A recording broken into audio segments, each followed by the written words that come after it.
এই তো বাঙালির পৌষ পার্বণ।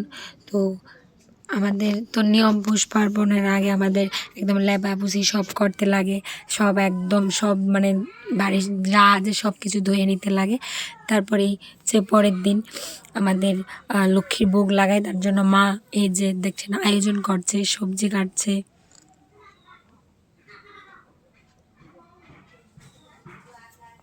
সব সবজিগুলো একে একে কেটে নিচ্ছে মা, কালকের জন্য রেডি করছে।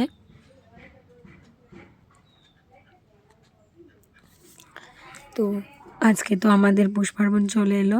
তো আজকে আমাদের নিয়ম আছে যে লক্ষ্মীর ভোগে পিঠাপুলি বানিয়ে দিতে লাগে। তো এদিকে মা বোন এইসব করে নিচ্ছে, আর আমি এদিকে ভোগের জন্য জায়গাটা সাজিয়ে নিলাম।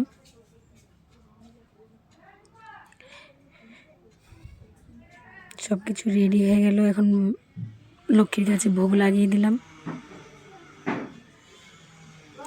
তো আমাদের তো এইগুলি নিয়ম আছে, আপনাদের কার কার আছে কমেন্টে একটু বলবেন। আমাদের তো এই দিনে লক্ষ্মীর ভোগ লাগানো হয়, আপনাদের কার কার নিয়ম আছে কমেন্টে জানিয়ে দিন।